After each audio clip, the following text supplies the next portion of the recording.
So as I mentioned, the plan now is to start to deal with some technical issues about what it means to solve a Riemann-Hilbert problem in some kind of maybe some functional analytic sense. So the main idea is that, like it says here, we're dealing with boundary values of analytic functions somehow, and relations between the boundary values. But anyway, when you're talking about analytic functions, you're talking about solutions of the Cauchy-Riemann equations, and that's an elliptic system of PDEs. So just like for Laplace equation, there are lots of ways to deal with boundary value problems of Laplace that are connected with potential theory. There's also a corresponding theory for the Cauchy-Riemann equations, and that's what's behind this idea of turning a Riemann-Hilbert problem into a certain kind of integral equation that has a kernel, which is a singular function. That's the reason for this word singular integral equation. So it says here this lecture will highlight some of the key ideas connecting Riemann-Hilbert problems and integral equations, with emphasis on the small norm setting and how to achieve it by deformation techniques. So what I want to say is that that's more, that last sentence is more advertising for the next lecture. So what we have to do first is just lay some groundwork, and then we will make the connection on probably Monday with integral equations and how to solve them. Okay. So we start off very simply. We have to define what is an arc in the complex plane. This is somehow the basis of this jump contour that's behind every Riemann-Hilbert problem. So we understand an arc C to be a parametrized curve in the z-plane, or we may take a real and imaginary part coordinates x of t and y of t, and t is a parameter in the real interval a, b. And the idea is that the z prime of t should exist as a continuous and non-vanishing complex-valued function of t in the interval, and it should extend, z prime should extend continuously to the endpoints a and b. And we also demand that this z of t is 1-to-1. So that's saying that the arc cannot intersect itself. Okay? So frequently in this business, because we think about pictures in the complex planes, we usually identify the arc with its image in the complex plane, and that, as we said, is a simple curve. Simple means non-self-intersecting, with finite and distinct endpoints z of a and z of b, and with a continuously turning tangent at every single point. Okay, so every arc C is naturally oriented because it's constructed from a parametrization. So you think of t increasing, and now there's an arrow of time that moves along that arc. And you can also, if you like, you can reparameterize the arc by its length, by arc length. S is a function of t. So this is the standard calculus formula for arc length. Right, you take the derivatives with respect to t of the real and imaginary parts, or the x and y coordinates, square them and take the square root. So this is like the length of a tangent vector somehow, and then we integrate that in t from a up to some target time t. That's the arc length, and we recognize that what this formula really is, it's just the modulus of the complex derivative z of prime of t. So z of t is x of t plus I y of t, and we just take the length of this complex number with primes on the functions. That's what this is. And so then, since this dt is a positive increment, we may pull it through the absolute value sign. So we have this formula, and then we recognize this quantity as just the differential of z itself. So we may write the thing as a z integral in this way. And then we see that this absolute value of the complex dz is the same thing as the arc length differential. So it's just another way of expressing that.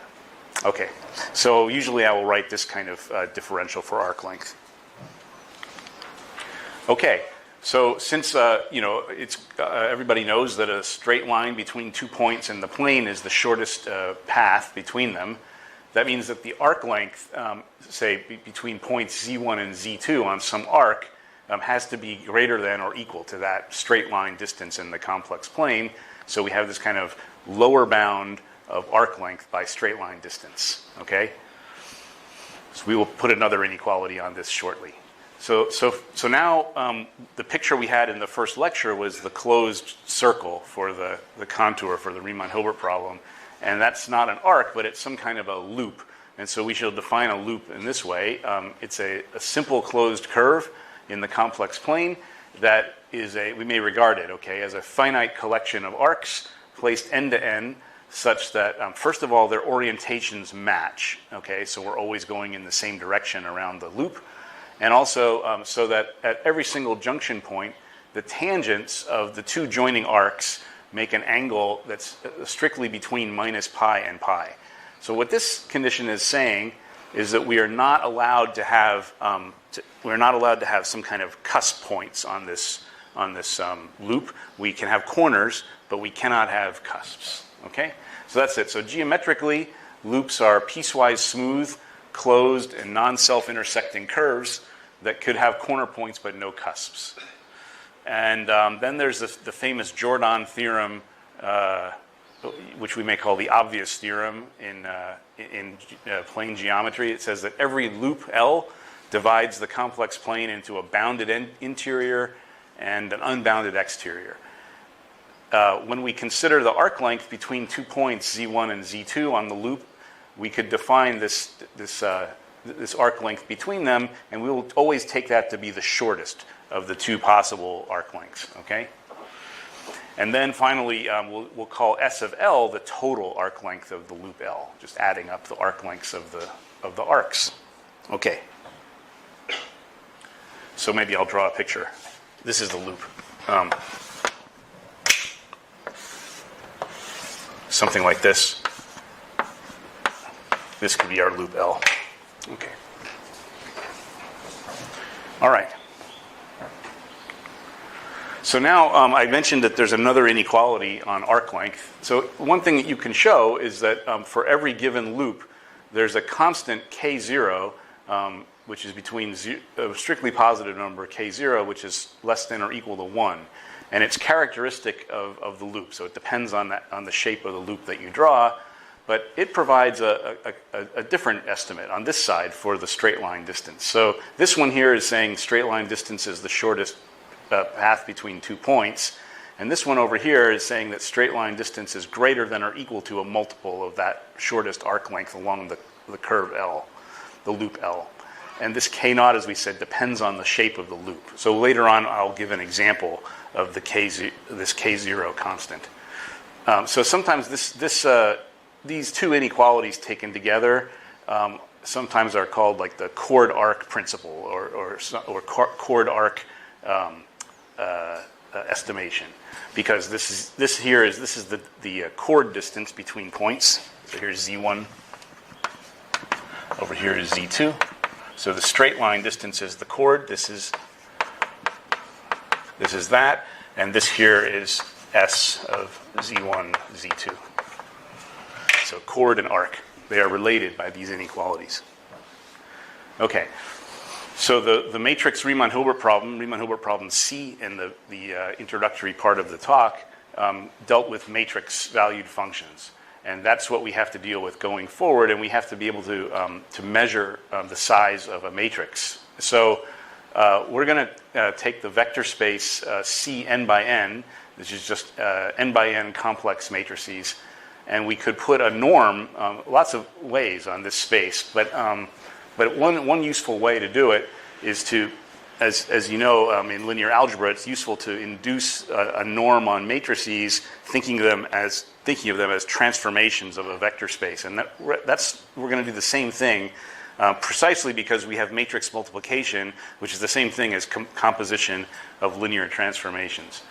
So anyway, so if we define a norm with these double bars on Cn, which is just the space of n component vectors, then we can get a corresponding norm like this on matrices, capital A, as taking the max over the unit sphere of this product, A times X. So this is now a vector, and we're using the vector norm on the right-hand side, and this is the definition of the matrix norm on the left. Okay.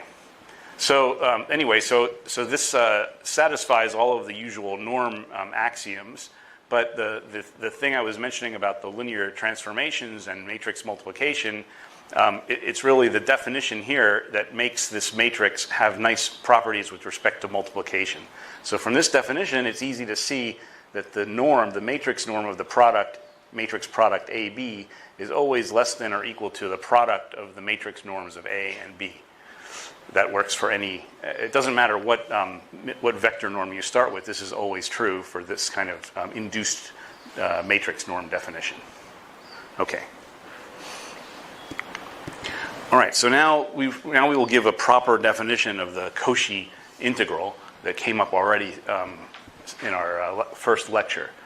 So suppose that we fix a loop L and we define a function, we take a function, matrix valued function f defined on this loop L, so f is an n by n matrix valued function, and we're going to assume that it's absolutely integrable with respect to arc length and also with respect to the choice of a norm, which is of the type that we've just discussed, an induced matrix norm.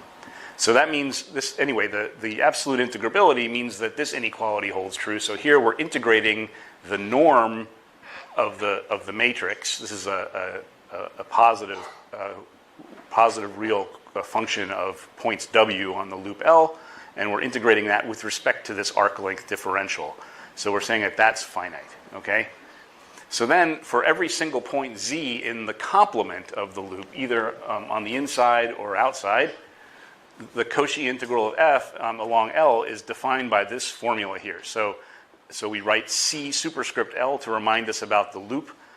F is the thing that we're acting on here, and we return a function of Z defined either inside or outside of this loop by this formula here. So what does that mean? We just remember how to do integration, how to do contour integration, okay? So remember that this loop L is made of arcs, like there's I guess lowercase l of these different arcs. Each one has endpoints aj, bj, and there's a parameterization zj of t for each arc. So the meaning of this integral is that we sum up over all of those arcs. These are now real integrals, just dt integrals, and we multiply this integrand evaluated at zj of t by the derivative zj prime of t, which we said is not zero anywhere. Okay, so this is now a complex valued function of the real variable t, and we add those up. That's the divide by 2 pi I, and that's the meaning of this Cauchy integral. Okay. So this function, the matrix valued function f on the loop L, that's called the density of the Cauchy integral. And it's an important thing to keep in mind because, well, you know, as you'll see, and we already talked about this Plemelj formula tells you how to recover this f if you know what this object is. So the density is related to the Cauchy integral and vice versa. Okay. All right, so this is an important result. This is the piecewise analyticity of Cauchy integrals. We've already used this fact implicitly, but now we can discuss how to prove it. So this CLF of argument, Z, is an analytic function in the disconnected domain complex plane with the loop L removed. So interior union exterior, omitting the loop. And in the exterior domain, this function decays to 0 as 1 over z, as z goes to infinity. So the proof is not difficult. Basically, the idea, maybe I can sort of draw the formula again. So this is CL f of z. The definition was 1 over 2 pi I, integral over L. This is the matrix F here. F of W dw over W minus Z. That's the definition. And then you might notice that if you think about this as sort of a Riemann sum, okay, you're taking points W that are living on this loop L, and Z is a point that's not on the loop. It's somewhere else, okay? So if I think of what I've really got here is some kind of a sum of functions of Z, okay? And these functions have a pole which is living on the contour L. That's the only singularity. So I'm adding up a bunch of functions that have a pole on the contour, So if I consider if I consider this this z not on the contour, I'm adding up a bunch of analytic functions. Is the point? So we just have to control the passage to the limit, going from the Riemann sum to the integral, and that's where the absolute integrability of this function f comes in. So really, the way you might prove it is you might apply this. You might apply Morera's theorem. So maybe I remind you, in complex analysis, one way to prove that a function is analytic is you first show that it's continuous in some part of the complex plane, and then you show that the integral of the function is independent of path. Okay, that's Morera's theorem. So we may try that. We may try to integrate this function, taking loops that are taking closed contours that are inside of L or outside of L. And in each case, if we can exchange the order of integration, we're integrating these analytic functions of z 1 over w minus z. And that gives 0 by Cauchy theorem every time. Okay? So then the argument that needs to be given is this Fubini part, which says that it's admissible to exchange the order of the integration, and that's where the absolute integrability of this f comes in. Okay? So anyway, that's what this first sentence is telling you. But as we said, the key intuition to have in mind is that the integral is a superposition of functions mapping z into w minus z reciprocal, and these have poles as a function of z. The pole is at a point that's on the contour L, and that is not where z lives. Okay? Anyway, so then once we have that, we can estimate the size of this Cauchy integral pretty easily. So this is now this is the matrix norm over here. So we use the triangle inequality to pass the norm under the integral sign. And all that's coming out here is the maximum value. This ml of z is the maximum of that kernel, 1 over w minus z, absolute value over the whole loop L, like that. So for every z, you do this computation. And this is something independent of z. That's a finite number, we said at the beginning. And then we have this ml of z.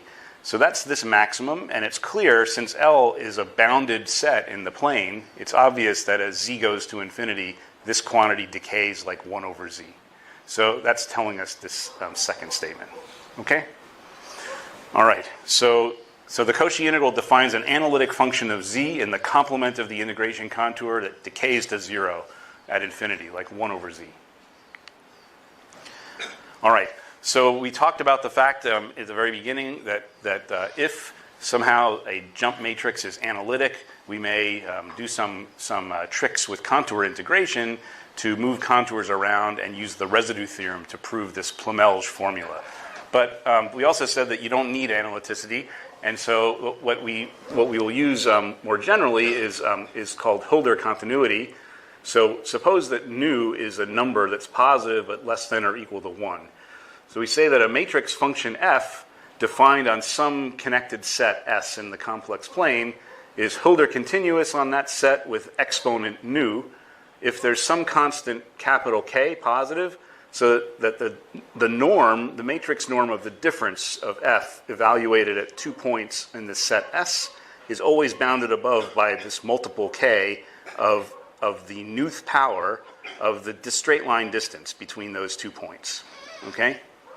So in some way, what you're saying, this nu is a positive number, so you're for sure saying that if you make these 2 points get close to each other, the right-hand side goes to 0, and consequently so does the left-hand side. So for sure you're saying that the function f is continuous, but you're giving a kind of rate. This exponent nu is defining a rate or modulus of continuity for the function, and the bigger the nu is, the smoother the function f is. But anyway, that said, for no value of nu less than 1, can you assume that there's any kind of derivative of this function, no matter how nice the set S is, okay? However, in the special case that nu is equal to 1, so that sometimes gets a special name. It's called Lipschitz continuity.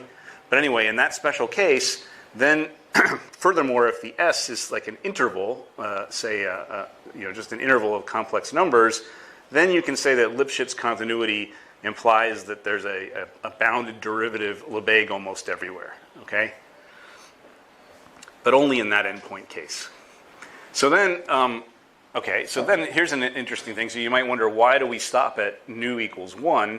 The reason for that is that if you choose nu to be a number bigger than 1, and you try to find out what can you deduce about a function f that satisfies this inequality when nu is bigger than 1, then, well, you can show pretty quickly that this f has to be a constant function. So there's really nothing interesting that happens as soon as that exponent is bigger than 1.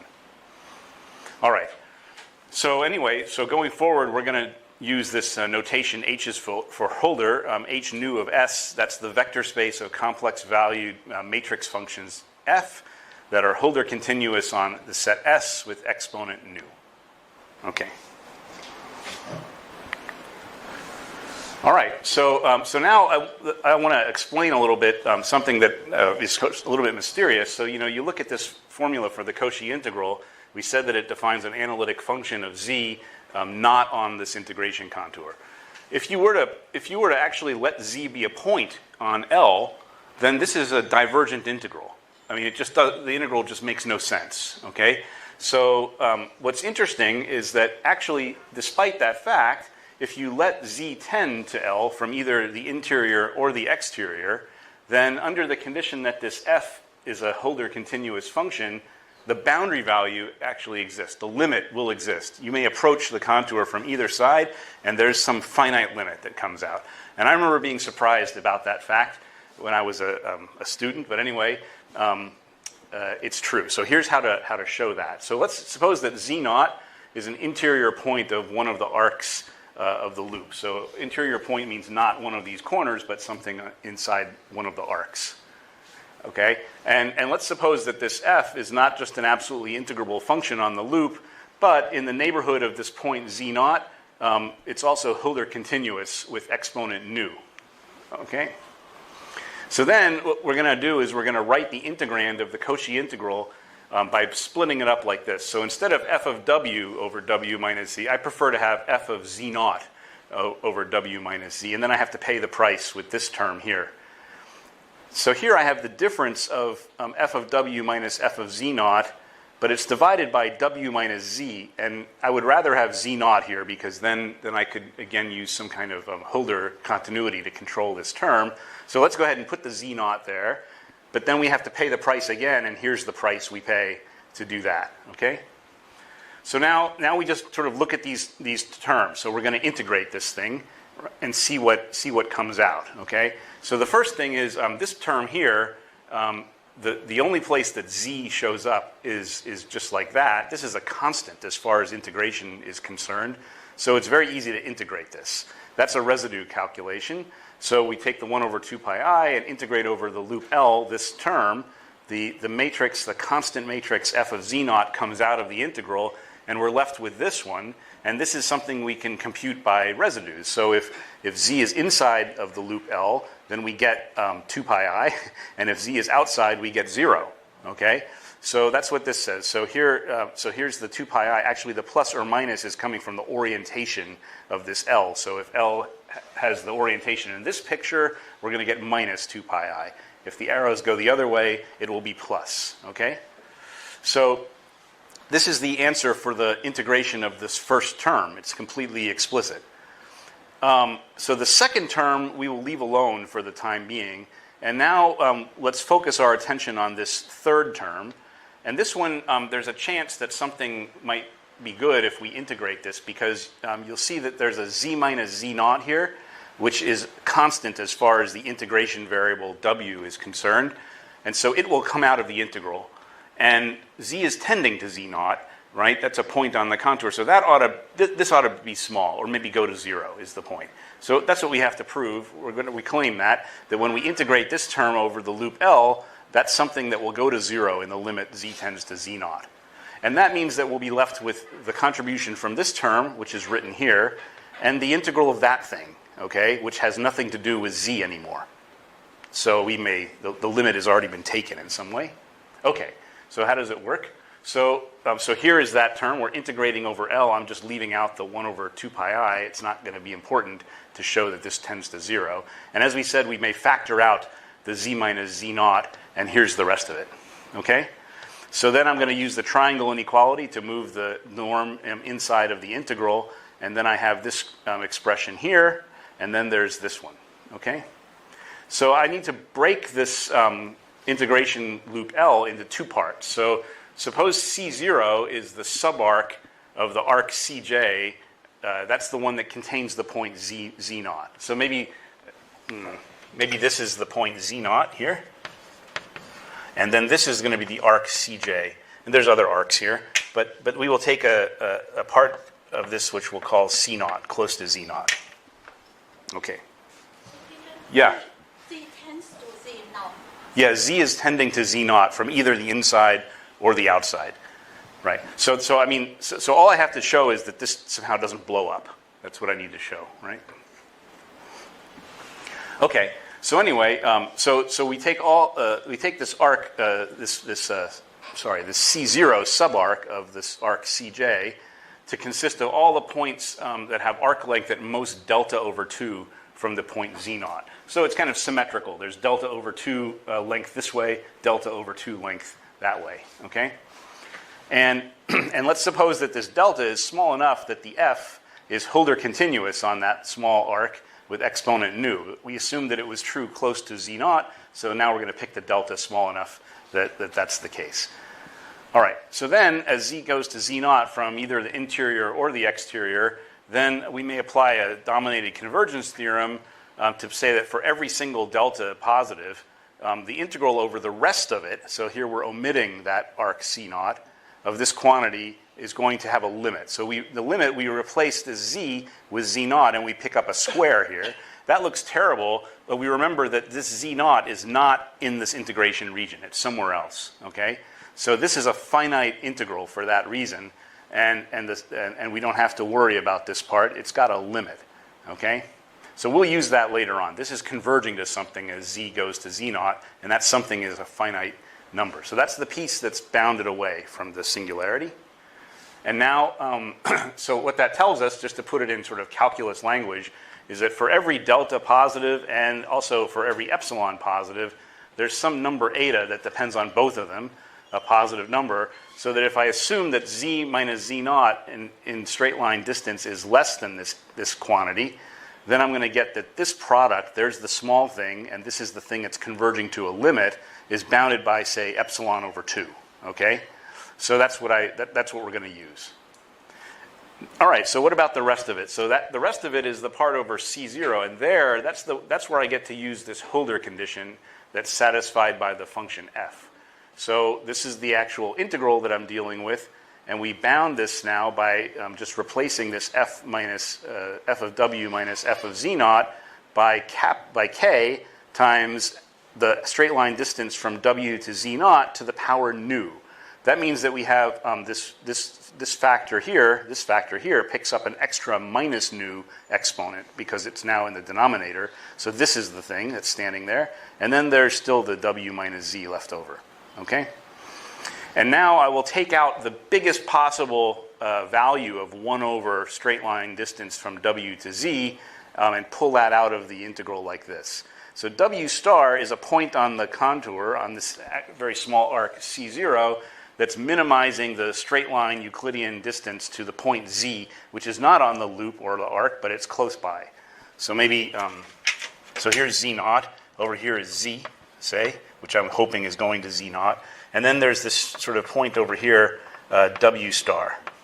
That's the straight line distance between the z and the curve being minimized, okay?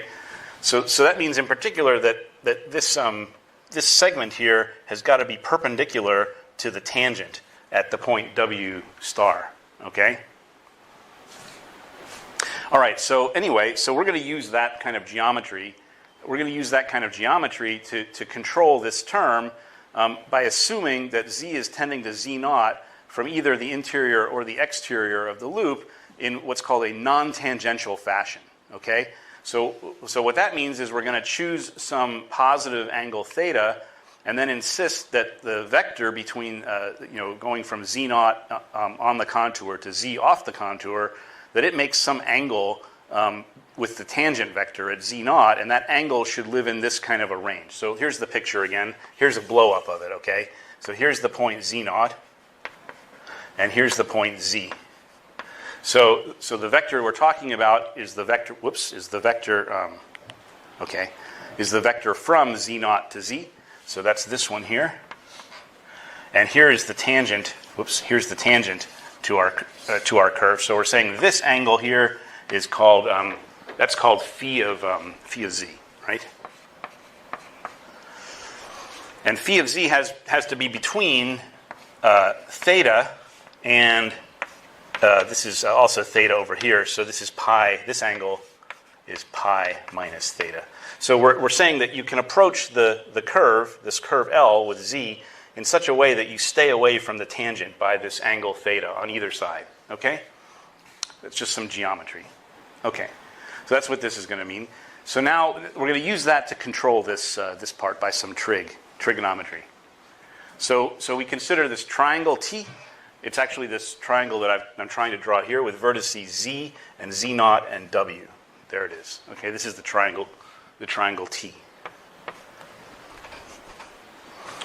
So since the W star minimizes the straight line distance to Z, that means that the corresponding side of T is perpendicular to the tangent to our loop at the point W star. And then there's another side of T, that's the segment with endpoints W star and Z naught. These are both points on the loop L. And so that straight line part of the triangle is a secant line to the curve through the point W star. And so since Z is going to Z naught, that secant line is very close to a tangent line, okay? It's very close to a tangent line.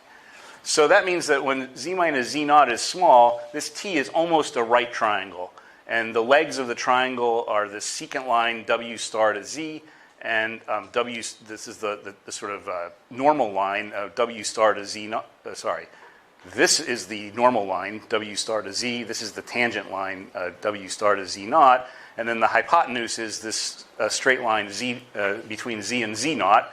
So that means that we may estimate this distance by some trigonometry. So this is approximately 1 over the absolute value of sine of this angle phi of z here.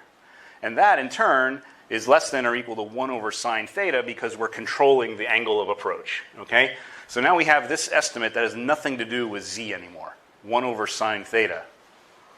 Okay, so now this is a wiggly equal sign, but if we say that z minus z naught is small enough so that we may control this angle of approach in this way by theta, then we can just put a factor of 2 here and get a genuine inequality. So 2 over sine theta, that's the upper bound for this fraction. So that means that for such z, this integral gets bounded by, okay, there's the 2 over sine theta, there's our Hölder constant k, and this is the part that's left over, okay? All right. So now we let the epsilon be a given small number, as small as we want. So since this w minus z naught to the power nu minus 1, that's integrable for nu positive, right? So this is a power which is bigger than minus 1. So that's integrable on the curve, on this loop L for nu positive. So then we can choose delta depending on epsilon. And delta, remember, that's the arc length of this segment C0, of this part here that we've excised. All right, so we choose that delta so small that, okay, there's our constant 2k over sine theta. Here's our integral. So we're going to make this path of integration small and consequently make this quantity less than epsilon over 2. So then we fix such a delta depending on epsilon in that way. And now we're going to require that the distance, straight line distance between z and z naught is less than, you may recall, we had an eta of delta epsilon before to control the rest of the integral over the rest of the loop. And that gives us an epsilon over 2 on the, for the second term. So now we're summing over both parts. Epsilon over 2 plus epsilon over 2 is epsilon, which is as small as we want. So that means that we proved that this quantity converges to 0 as z goes to z naught in a non-tangential fashion, okay, using the Hölder continuity property. Okay. All right. All right, so put the pieces together. So provided that the density F satisfies a Hölder continuity condition near some non-corner point of our loop, then the Cauchy integral has 2 generally different, well-defined limiting values as z goes to z naught in this non-tangential fashion from opposite sides of L. And the limit is here. So you'll remember there was a plus or minus f of z naught or 0 depending on whether the limit is from the interior or exterior. That was the first term in our formula. Then there was a second term I said we left alone that had nothing to do with z, and that's standing here in both cases. And then there's the third term, which we just proved goes to 0. Okay? So all that's left over is this quantity or this quantity, depending on whether you're approaching from the interior or the exterior. And one final observation is that this integral that's left over in both cases is a finite value precisely because this f satisfies a Hölder continuity condition at the point z0, which means that this quantity here is bounded by a constant times w minus z0 to the power 1 minus nu, and that's integrable. Nu minus 1, and that's integrable on the loop L. Okay? So absolute integrability of this integrand is guaranteed by the Hölder condition. Okay, so that's a surprise maybe, if you like. This Cauchy integral doesn't make any sense if z is on the contour, but you may take the limit from the inside or the outside and you come up with a finite answer in each case, which is different depending on which direction you approach from, interior, exterior. I should mention that you can also make this calculation work if you approach a corner point of L, but you just need the Hölder continuity in a neighborhood of the corner point, and you have to do something clever with this theta because now somehow there are two tangents that you have to avoid, okay? So that's not so difficult, but that can be done. All right. Okay, so this next definition. So let's suppose that f is a function on this loop L. It's Hölder continuous near a point z0 with exponent between 0 and 1.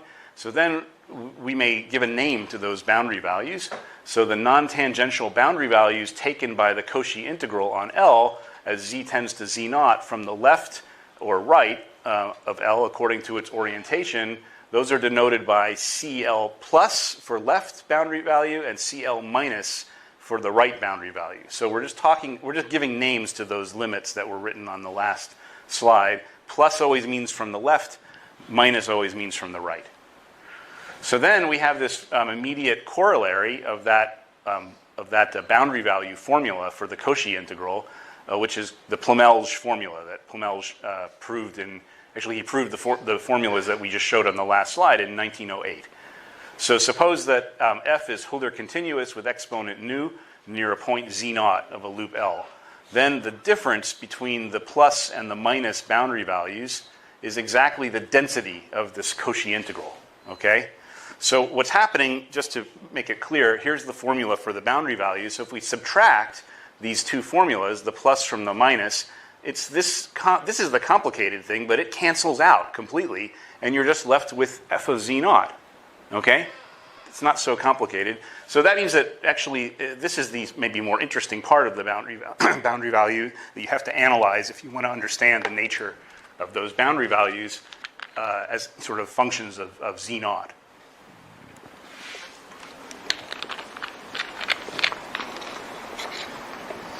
Okay.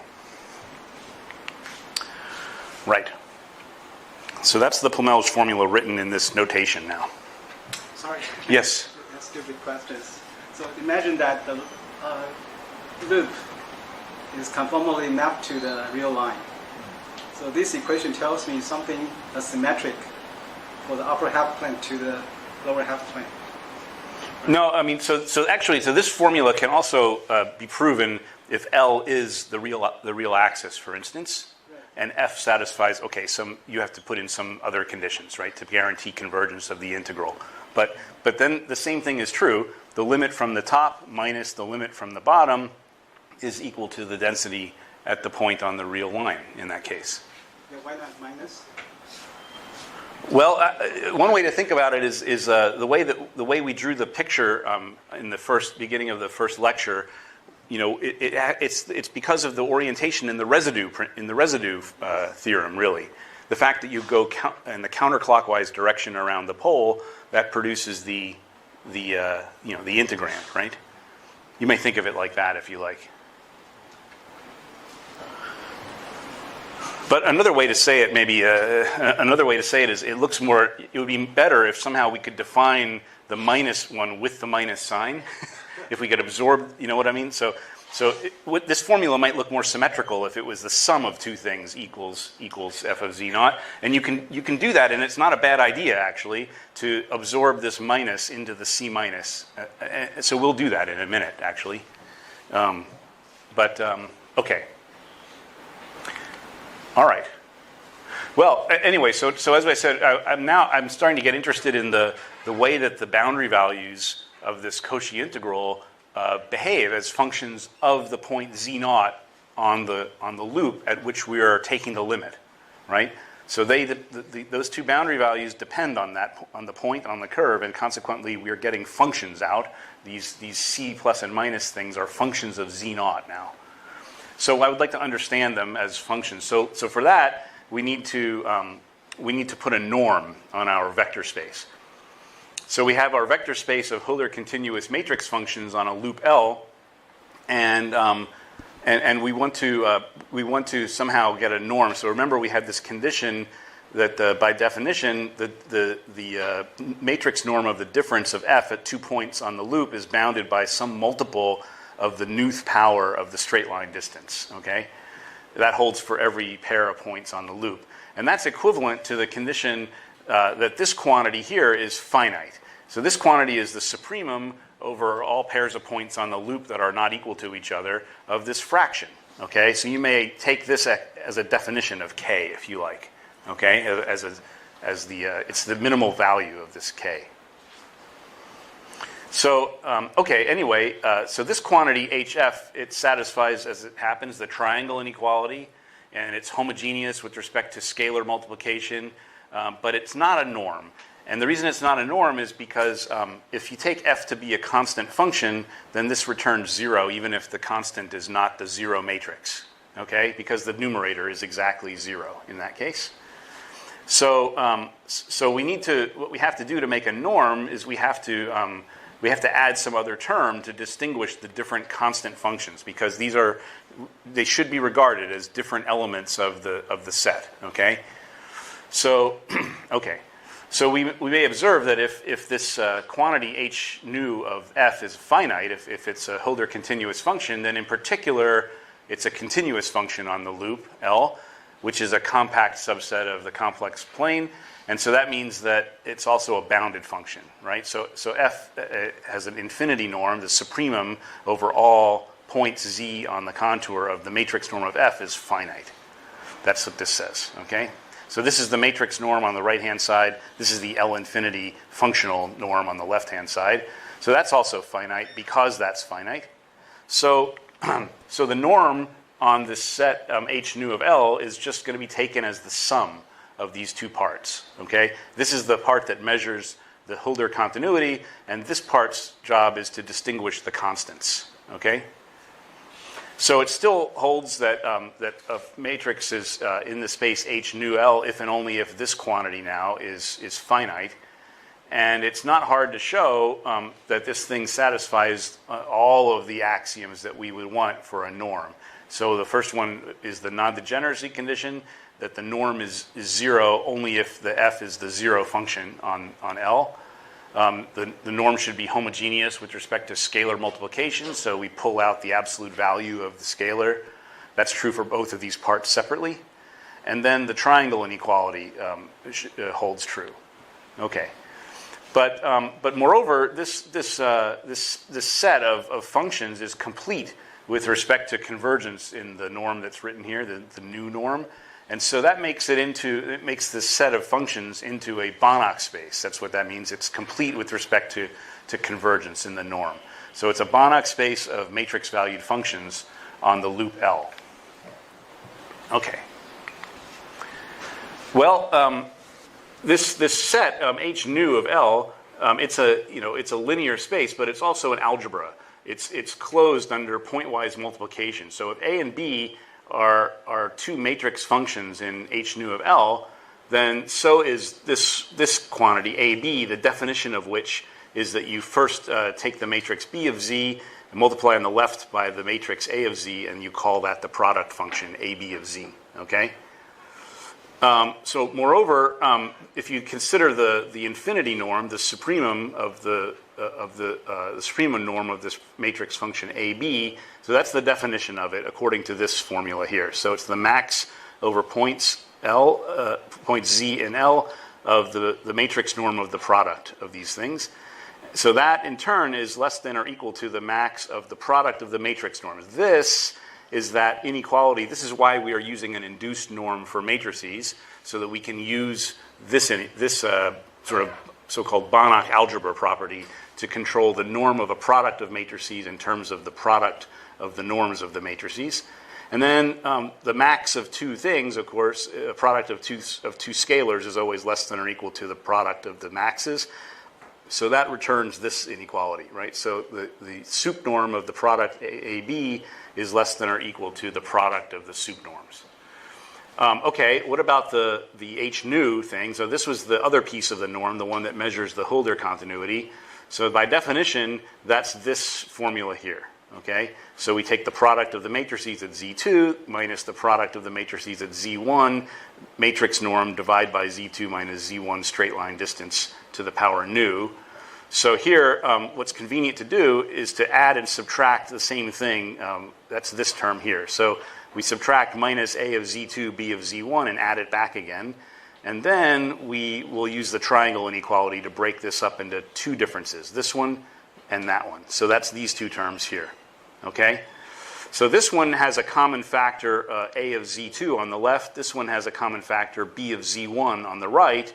So we may factor those out. And this step, we are again using that induced norm property for matrices to pull out the matrix norms like that.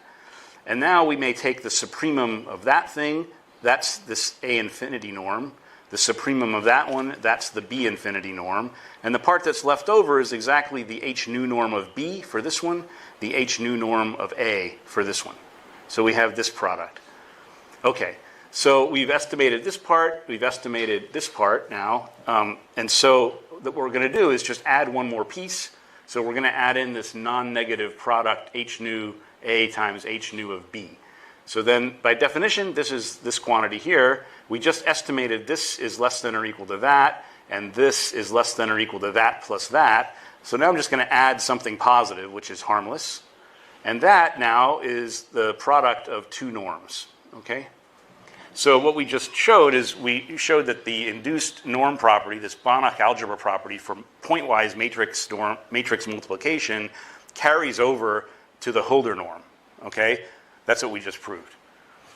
So there's a natural analog of this matrix norm inequality that we wrote very early in the slides. This holds for the norm on H nu. So now we are in a position to discuss the nature of the boundary values as functions of the point Z0 along the loop L. And this is a more sophisticated version of Plemelj's work, Plemelj's calculation. Also was also Privalov contributed. So this is called the Plemelj-Privalov theorem.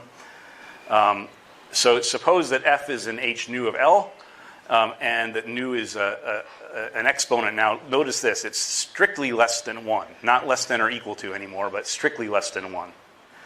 So then the boundary values CL plus or minus of F of Z0 considered as functions of this point Z0, they are also Hölder functions. They're also in the same space. And moreover, there's a constant M. So I think that's the Plemelj result.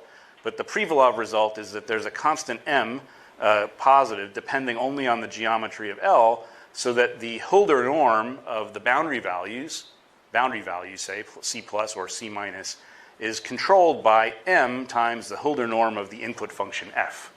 Okay? So that's a different statement. It's stronger. So that actually is saying that these are bounded linear operators. So that's important, and we'll say that again soon. Okay. All right. So I want to just stress that the Plemelj-Privalov theorem is false if we tried to consider Lipschitz functions. But if f is a Lipschitz function, then for each epsilon positive, the boundary values taken, they're in h of 1 minus epsilon. So you shave off a little bit, and then you can get the result. Okay. So let's discuss the proof a little bit. So according to so what is this? This is the formula for the boundary value. So you remember that the boundary value has a part which is the density, and then there is this kind of funny integral, which is common, right? Which canceled out from the Plemelj formula. So that funny integral is this g of z.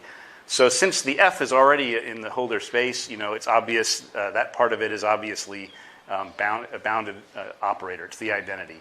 So we just have to deal with this g. We have to show that this g satisfies an inequality like this, okay? That this holds true for some overall constant k.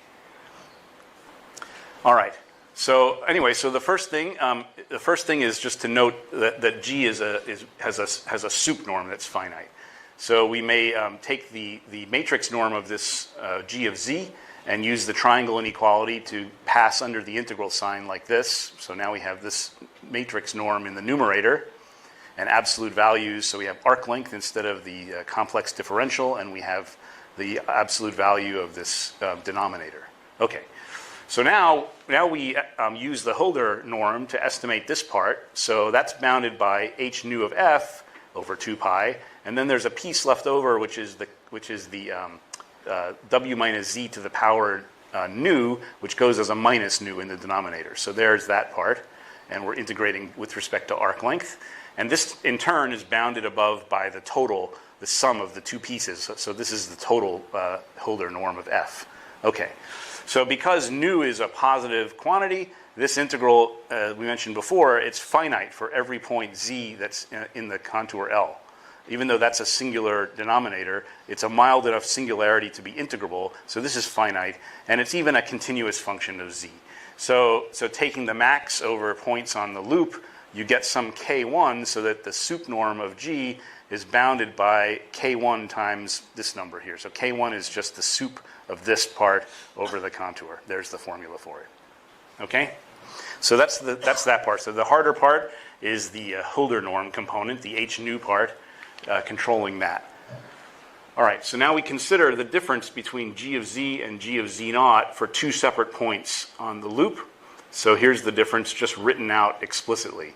So one kind of crude estimate that you can make for this difference is just to put absolute values everywhere and ignore this minus sign. It becomes a plus like that. So you have this kind of triangle inequality upper bound. And then you again may use the h nu norm and pull it out, which is bounded above by the Hölder norm, the sum of the two parts. And you have this quantity, which again is some finite thing. So 2 times k1 times the nu norm of f. So this difference is bounded by that. Okay. So now let's recall we have this arc length, the shortest arc length along the loop between 2 points z and z naught. So now we're using that chord arc estimation principle that we mentioned for the loop L. So this difference, we take this one and divide by z minus z naught to the power nu. Using the chord arc estimation, well, this part is replaced by this in the numerator, and this part is replaced by k naught is that constant characteristic of the loop L, and here's the arc length distance between z and z naught raised to the power nu in the denominator. So that's using the chord arc estimation. And then in turn, if we assume that arc length distance is greater than or equal to a quarter of the length of the whole loop, then you may replace this one by this estimate here. And so this is giving us some kind of inequality for this quantity in terms of the Hölder norm of f and some number like this, okay? So that's one thing, but that's assuming that the arc length distance is sort of big in some way. It's greater than a quarter of the total. Okay. So now we have to consider the other case. That's the harder one. So now we suppose that the arc length distance is less than a quarter of the total, and we let L naught denote the part of the loop that consists of points W for which the arc length distance from Z naught is less than twice the arc length distance to Z. That's a strict subset of L under the inequality that we're assuming, this inequality here, on the arc length distance to Z naught, okay? So this part of L, it contains both Z and Z naught. All right, So now the absolute value, or the norm, sorry, of the difference of these two evaluations of the matrix function G, well, that's bounded above by here. So now you'll notice I'm not going to turn this minus into a plus with the triangle inequality. I want to maintain some cancellation between these two terms. So we keep them together. But anyway, this is the contribution integrating over the small L naught part, and this is the rest of it, okay? So now we will estimate the two terms separately. So first we deal with the part where we're integrating over the L naught. Okay, so that's this part again. So now this one we don't care, actually. For this one, we're not going to care about the minus sign, the cancellation. And so we will split things up in this way. And now we use the same argument to pull out the Hölder norm of f, this h nu of f, at the cost of changing the powers down here. That, in turn, is bounded above, as usual, by the sum of the two parts, which is the total Hölder norm of f. And then here, we will use this chord arc estimation, again, on the denominators, like this, to pull out this k0 to the power 1 minus nu. And now we have arc lengths that are there. So what we're going to do is use the reverse triangle inequality. This s of wz that is standing here is greater than or equal to the absolute value of the difference, arc length from w to z naught minus arc length from z to z naught. So we also may recall that this absolute value of the dw is nothing but the arc length differential, ds. So what we're about to do is we're about to use s as the integration variable in these two integrals. Okay. So that's standing here. So this thing has now been controlled by that same constant. S is now the integration variable.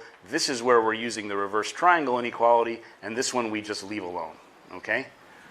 So now we're just going to rescale. So we use the rescaling substitution that S is the distance along the contour, along the arc L, loop L from Z to Z naught, times a new integration variable m. So we just rescale that. And then that comes out to the power nu over here, and we're left with this integral. And this integral we can compute. And so now we're using, again, arc length, arc chord estimation to replace with this one. There's some constant k2. That's the value of this finite integral here. Okay, just like that. All right, so yes. So that's now the part integrating over L, L0, the small part. So now we're going to deal with the second integral. And in the second integral, now here we're definitely keeping this minus sign. So we take the difference of these two things and we rewrite it in this way. This is an exact expression, but now we have a z minus z naught, which ought to be small somehow, and then there's this part over here, which is the price we are paying to have this one. Well, by exact integration of this last term, right, so this is, again, something we're integrating dw, and the numerator has nothing to do with w. So it comes out of the integral, and we just have to deal with the rest of it. And this one, we just do the calculus, right? So this is a logarithm when we integrate up. So we have this difference of matrix values, and then here we have a difference of logs. And z prime and z double prime, those are the two endpoints of this L naught segment, okay? And they are, in terms of arc length, they're equidistant from the point z naught, okay? So anyway, so of course you look at these logarithms and they're complex logs, but somehow there's a real part and there's an imaginary part, and the imaginary part is always bounded by like 2 pi, right? So the imaginary parts are kind of harmless here, and for the real parts, we write this real part of this thing exactly as the log of the absolute value of the ratio, just like that, okay? All right. But now we're going to use the chord arc estimation again. So there's the log of the absolute value of the ratio.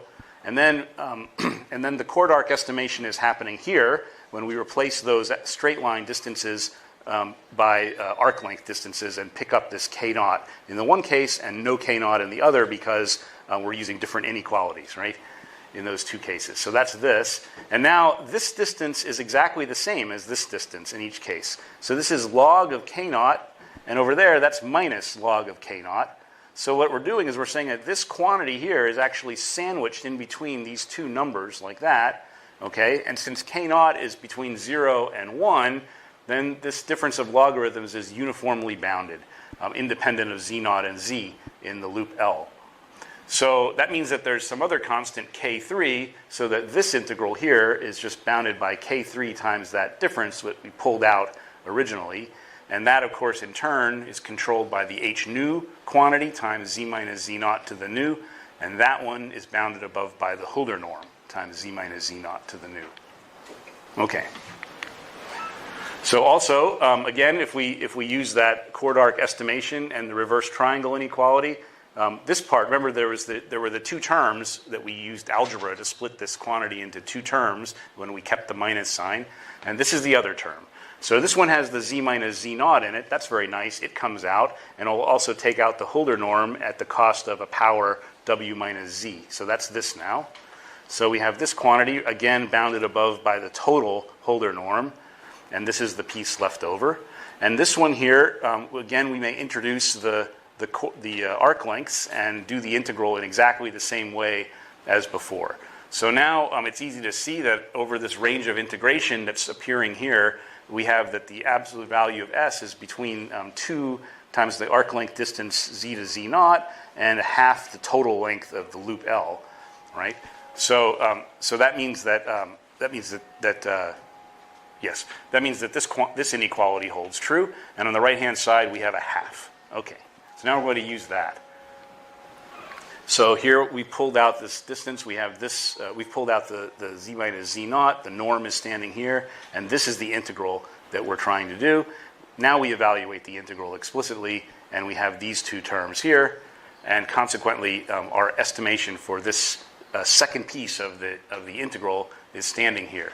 So we have a z minus z0 to the power nu, and this term is there's a 1, and then there's a z minus z0 to the power 1 minus nu over there. Okay. So we're getting close. So, okay, so since z minus z0, straight line distance to the 1 minus nu power, that's uniformly bounded as z and z0 range over this bounded set L, because this is a positive exponent, right? So remember, we're assuming that nu is strictly less than 1 here, so that makes that a positive exponent. So anyway, there's evidently a constant k4, so that this integral is bounded by k4. There's the Hölder norm of f, and then z minus z0 to the power nu. So now we put all these pieces together, and we see that this fraction, g of z minus g of z0, divided by straight line distance z minus z0 to the power nu, is less than or equal to k2 plus k3 plus k4 times the Hölder norm of f if this straight line distance, arc length distance is less than a quarter of the total. So now we combine this one with the other estimate that we had when we assumed the opposite inequality on this arc length distance. Then we see that the h nu norm of g is bounded by some k5 times the Hölder norm of f, and k5 is this expression. Okay. So now we put the pieces together at the end, and we see that the g has a nu norm, which is the sum of the infinity norm and the h nu part, and that's just bounded by constant times the Hölder norm of f, and k1 plus k5 can be taken as the constant. So that is finishing the proof of this Plemelj-Privalov estimate. Okay. So I want to mention, in case it went a bit fast, the proof is basically what you will read if you look at chapter 19 or section 19 of the book by Muskeleishvili, which is, I mentioned he's the sort of architect of this Georgian school of Riemann-Hilbert problem theory in the 1930s and 40s. So his book still is an excellent source of information today, and it's also published by Dover, which means it's very cheap, so I recommend it. Anyway, I want to stress again that the result, the Plemelj-Privalov theorem, is asserting that these CL plus or minus objects may be regarded as actually linear operators, bounded linear operators on this Banach space h nu of L, provided that nu is strictly less than 1. Bounded linear operators. So I don't have to think of them as being attached to a given density f and evaluated at z. This is just some object that acts on some Hölder function, and it returns, when I put the plus or minus here, it returns another Hölder function, which is in the same space, and there's a relation between the norms. Okay? All right. It can further be shown, this is also in Muskelichvili a few sections later, that the Cauchy integral of a function that's Hölder continuous with exponent less than 1 is also Hölder continuous in both the closure of the interior of the loop. So that means we're going to take the function on the interior and include its boundary value from the inside. And that defines a function on the closure of the loop. That function is also a Hölder continuous function on the whole interior, the closure of the interior. You may also do the same thing with the exterior, but now you should take the boundary value from the other side. Then you have, again, a continuous function on that closed set, and it's a Hölder continuous function. So that result is remarkable because it implies that, even though we had to assume this idea of non-tangential approach to the boundary in order to prove the theorem, after we know this fact, we can toss that out. It makes no difference how you approach the points on the boundary because the function is Hölder continuous in the whole domain right up to the boundary. Okay. So that's a sort of technical device we need to get started with the proof, but later on it doesn't matter. And then because Hölder continuity implies continuity in the usual sense, what it means is that the Cauchy integral is analytic in the complex plane with the loop removed. It's also continuous right up to the loop from either the interior or the exterior. And that's a useful fact to just to keep in mind because it means that you can use this natural generalization of the Cauchy integral theorem to such functions. So what that means, you may remember, the Cauchy integral theorem tells you this simple thing, right? That if you have an analytic function f of z, analytic, in some domain omega, so here's omega, then if you integrate on some loop L that's contained inside of omega, you integrate f. This is 0. That's Cauchy theorem, right? So what the generalized Cauchy theorem says is that if f is analytic in omega and continuous up to the boundary, you may also choose this contour L to coincide with the boundary, and you will get the same result. Okay? So you may expand that integration contour loop all the way to the boundary where you cannot have analyticity anymore, but you still have continuity, and you will still have 0 for the integral. That's the generalized Cauchy theorem. And a proper statement of it is in this. This is the book by Silverman that I like when I teach the complex variables course. Yes? Still, I think the non-tangential limit is a subtle point. You say that we can neglect after you have the Hölder continuation up to the boundary. Still, I think because you already assume that in the interior you have some kind of uniform exponent.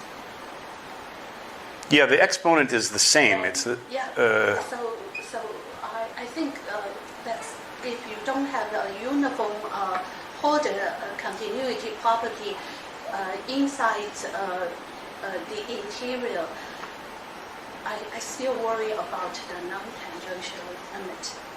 Right. So what one needs is this result that actually you may take the set S on which we define the Hölder norm to be the closure of the interior, for example. Yeah. Right. So including the boundary values, then in that whole closed set, there's a Hölder norm with the same exponent. The constant might be different, but it's the same exponent. No. I mean that you already have some assumption in advance. You already assume that there exists a uniform Hölder continuity property for the whole interior. No, I'm not assuming that. The original assumption is just that the function is Hölder continuous on the loop. The function f is Hölder continuous on the loop. Then we define this quantity, and we ask about this now regarded as a function of z on the interior of the loop, which is a two-dimensional set now, and we take z up to the boundary. So it's a closed set, and we evaluate this with the boundary value from the inside, the non-tangential boundary value from the inside. The claim is that that function is Hölder continuous with exponent nu on the whole two-dimensional region, including up to the boundary. So, Okay. yeah. Okay, so that's proved by the Plemelj theorem. It's yeah. I mean, it's a little more, but you have to. So yeah. But this is the reference for the. Yeah. Mm-hmm. Okay. So so now we shall apply this generalized Cauchy theorem to show this. So here we'll just use this notation. So if A and B are two operators on some function space, then the composition A circle B means that you first act with B and then you act with A, right, in the usual way. So here's some operator identities. So C plus circle C minus, C plus following C minus, that's the zero operator, and C minus following C plus, that's also the zero operator on the space H nu. So the proof is like this. So we take a function f in H nu of the loop, and let's just build the Cauchy integral of the function which is the minus boundary value of the Cauchy integral of f, and we'll consider that as a function of z on the plus side. So for this picture, I guess plus is out here, because we have this plus is always on the left, so plus is over here. So we're considering z at a point like this, and the function that we're putting into this Cauchy integral is c minus of f. Okay, so that's what we're doing. So now, since this c minus of f, it's the boundary value of a function of this type, which is analytic on the minus side, which is the interior now, okay? And it's continuous up to the curve L from the interior. And since z is on the exterior, well, what that means is that the contour of integration in this outside integral, that we can deform it by the generalized Cauchy integral theorem to the interior. Z is over here, and we're pulling the contour of integration inside, okay? So if this region, like in our picture, it's the interior of L, then CL of CL minus of F is exactly 0, and that's just by the standard Cauchy integral theorem. We're integrating an analytic function around a loop. Okay, so on the other hand, if the region that we're talking about is the exterior of L, it's also true that you get 0, and the reason now is that the integrand in the double integral, it decays like w to the minus 2 as w goes to infinity. So you may just integrate and get 0. There's no residue, if you like, at infinity. All right, so now you've got that for any z that's in this plus domain, this integral is exactly 0 by the generalized Cauchy theorem. So now we may let z tend to the curve from the outside, and the limit of 0 is always 0. And so that's the proof that this inequality holds true. And the proof of this one is exactly analogous, but you have to change the plus to the minus everywhere. Okay, so the C plus and C minus are sort of annihilate each other in some way. And so now we have this corollary. So the bounded operators of CL plus or minus acting on the Hölder space H nu of L for nu strictly less than 1, they satisfy these identities. So C plus following itself is again C plus. And okay, so remember, we talked about that it's sometimes nice to absorb the minus sign into C minus, so we shall do the same here. So minus CL following minus CL minus is again minus CL minus, okay? So the proof of this is just to combine the two. So this proposition is the one we just proved, that C plus C minus is 0 and vice versa. And proposition 1 was the Plemelj formula. And as an operator identity, that reads like this. So C plus minus C minus is the identity operator. So you combine those two things together and you get these formulas right away. So what does this mean? So this means that C plus is a projection operator, and minus C minus is a projection operator. So the formula Plemelj here is saying that C plus this other projection, C minus, add up to the identity. So in other words, the operators plus or minus, C plus or minus, these are complementary projection operators on the Banach space H nu of L. Okay? So you can decompose a function into a plus part and a minus part, is what we're saying. Okay? All right. Well, so some kind of example to get a feel for it. So suppose that L is the unit circle in the complex plane, like in the very beginning of the lecture. So we can think of L, in the way we've been dealing with our theory so far, as arising from two different arcs. So you've got the upper semicircle parameterized by e to the I t for t between 0 and pi, and then the lower semicircle is also e to the I t, but now t is between minus pi and 0. And you put them end to end. So I guess it's like a picture like this. So we have the upper arc, and then with these two endpoints, and then we have the lower arc like that. Okay. All right. So one of the things we said is that there's this number k0 characteristic of every arc, which appears in the chord arc estimation. So we have this counterclockwise orientation, and by the law of cosines, if w and z are 2 points in the circle and they're separated by the shortest arc length of swz, which has to be less than or equal to pi, then the corresponding chord length is this straight line distance is this quantity in terms of arc length. So square root of 2 times 1 minus cosine of arc length. So that arc length, of course, is an angle on the unit circle, which is why that works. So therefore, the minimum value of this straight line distance divided by arc length is just a calculus exercise. You take the infimum of this quantity, and the answer is 2 over pi. So for points on this loop L, we get these sharp bounds. So 2 over pi times arc length distance is less than or equal to straight line distance, which of course is less than or equal to arc length distance again. And naturally, this number is less than 1. So that has to be true. And 2 over pi is, like 2/3, right? Okay.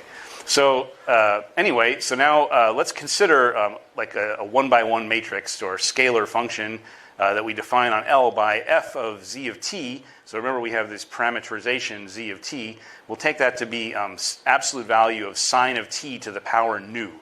So nu is a parameter here, and t is between minus pi and pi. So we claim that this function f is in the space h nu of L, provided that nu is less than or equal to 1.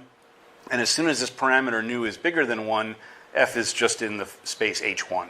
Okay? So actually, I'm not going to go into the details about it, but the main idea is that the roughest points for the function f are the places where this absolute value hits the bottom, and that's where z is plus or minus 1. That's corresponding to t equals 0 or pi. Okay, so those are the places where this function fails to be differentiable with respect to arc length. T is the arc length for nu less than or equal to 1. But anyway, close to those points, you can approximate sine of t to the power nu. It's basically linear, so it's like t to the power nu, or on the other side of the circle, plus or minus pi minus t to the power nu. And so that's why you have that Hölder exponent nu. So anyway, with this example, it's also interesting because you can show how, remember, the Plemelj-Privalov theorem needs that the exponent be less than 1, and then you map to the same space. But if you have a Lipschitz function, there's no guarantee that the boundary values of the Cauchy integral should be Lipschitz. They could be anything slightly worse, but they shouldn't generally be Lipschitz. So let's show that. So first, we're going to calculate c plus or minus f for this. This is the Lipschitz case with exponent 1. Okay, so we'll calculate it, and so what we'll do is we'll notice that this f of z can be written. So remember, we had this parameterization e to the I theta, but that's also just z if z is a complex variable. So f of z can be written as z minus 1 over z over 2i. That's on the upper semicircle, and minus that on the lower semicircle. So that means that we can write exactly what the Cauchy integral is for this function f just as a contour integral in the usual way, and we can integrate this one is over the upper semicircle, that one is over the lower semicircle. So we can do those by like residue calculus, right? So here's some integration anyway. So here this ratio rather can be written in this way, and so we pull out this. There's a constant term which we integrate. There's this part which has an integral w over z left over, and then there's this part here which just leaves the w. Yes, actually, no, these parts cancel. That's what I'm trying to say. These are the two contributions from here. That's right. Okay. So now, so this is over the upper semicircle. That's over the lower semicircle. So now, well, we have to integrate something like that. So obviously it's a log. So if log dot here refers to the principal branch, that's the one that you remember always has this cut that goes here from 0 to minus infinity, like that, okay, and is a positive, is real valued on the positive real axis. That's the principal branch. So, so then log of I times w minus z, or respectively minus I times w minus z, that's some antiderivative of 1 over w minus z that's analytic except on, okay, what the I is doing is it's giving you a vertical branch cut. And that branch cut, depending on the plus or minus sign, is either going up or down in the w plane from the point z, which is the pole, okay? So that means that you can write this Cauchy integral in this way, okay? If z is less than 1, the branch cuts are going outside of the circle, and absolute value of z is less than 1, so this is a perfectly analytic function inside of the unit circle, okay? We built it that way. We picked the antiderivatives that way. On the other hand, you could do something else, so you might notice that this crazy quantity, it's an antiderivative of 1 over w minus z, that's analytic except on a branch cut in the w plane that comes out of the point z and it goes away radially from the origin. That's what this is doing. It's turning the branch cut so that the direction is away from the point z, okay, away from the origin, starting at z. So that's a picture like this. So here's the origin, here's z, and the branch cut is going like that, okay? All right.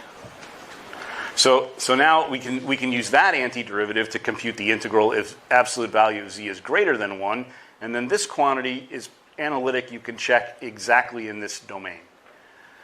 So therefore, if we let z tend to L from inside and outside of the unit circle, where z agrees with e to the it, then the plus boundary value from the interior is given by this formula, and the minus boundary value is given by this formula here. So the thing that I guess that I want to point out is that, you see, this is the thing that's causing us the difficulty, is that there's terms like sine of t, which is vanishing at t equals 0, and then there's things like this, or this one maybe, this one over here, which has a logarithmic divergence at t equals 0. And so the product of those things looks sort of like t times log t. And the thing about t log t is it's a Hölder continuous function for every exponent less than 1, but it's not in the Lipschitz class, okay? It doesn't work with exponent 1. So that's an explicit sort of demonstration of this idea that if you start in the Lipschitz space, take the boundary values, you don't get Lipschitz functions. Nonetheless, if you take the difference of the plus and the minus formulas, which are standing over here again, if you subtract these two things, everything in sight cancels except for the absolute value of sine of z, and that is a Lipschitz function, okay? So the Plemelj formula returns the identity, so you have to get something in the same space. That's the difference. But each one of these contains something that is not a Lipschitz function, okay? So just an example. All right. Another kind of bounded operator on the space H nu that is useful, I mean, Riemann-Hilbert theory, is the kind that happens when you just multiply a matrix function on the right or left by a fixed given function in the same space.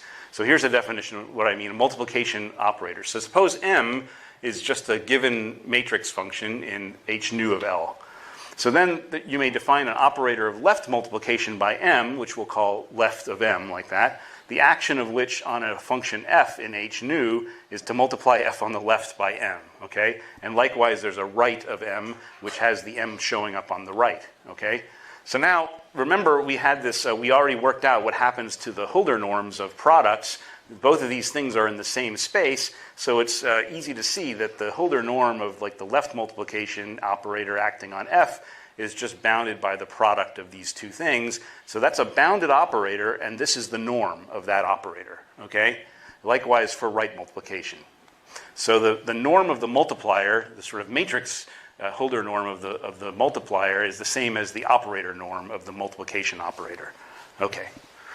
All right, well, since H mu is contained within H nu, whenever mu is bigger than nu. So remember, things get smoother the bigger the index, okay? So then we may consider multiplication operators where the m is in the space h mu of smoother functions, acting on this Hölder space of functions with a smaller exponent, sort of rougher functions. So anyway, so then the action of these such multiplication operators can be composed with the action of these Cauchy boundary operators, CL plus or minus. And it turns out in the theory that what we really need are the commutators, where we take the commutator of CL plus or minus boundary value with multiplication on the left by m. So that's given by this kind of formula here. Remember, the circle means operator composition, and this is the corresponding one for the right multiplication. And if you take apart these formulas, the action looks like this. So this is the commutator CL plus or minus with left multiplication by m acting on f is given just by this formula here. Okay, and likewise with right multiplication. The difference obviously is that the m is on the left of f for this case, and m is on the right of f in this case. But what's important here is that in both formulas, the z variable, which is the evaluation variable at the end for the operator, that z variable is in the m matrix, not in the f matrix. Okay, so what that sort of suggests is that what should determine the sort of smoothness properties of these commutators is not how smooth f is, but instead it's how smooth m is. Okay? So in other words, these operators have a chance of mapping a space of rough functions f into a space of smoother functions that have the same smoothness as m. That's the thought. Okay? And the reason, by the way, these operators, of course, the plus or minus boundary operators are not the same thing, but there's no plus or minus on the right. And one way to understand that is that the difference between C plus and C minus is the identity operator by the Plemelj formula, and the identity operator commutes with everything, so it just doesn't show up, right? Later, the multiplicative operator will be replaced by the jump. Yes. Well, a part of the jump anyway. Yes, that's right. Okay, so that's reasonable. Yes. Jump determined all regularities. Yes, that's right. Okay, so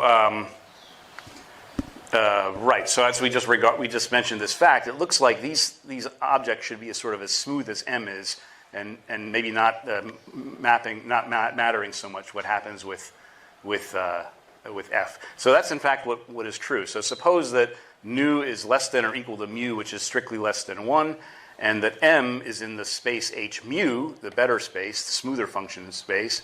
So then these two commutators are bounded linear operators from h nu, where the f lives that we're acting on, to h mu, that's where the m lives. Okay? So they're taking you from a sort of rougher space into a smoother space.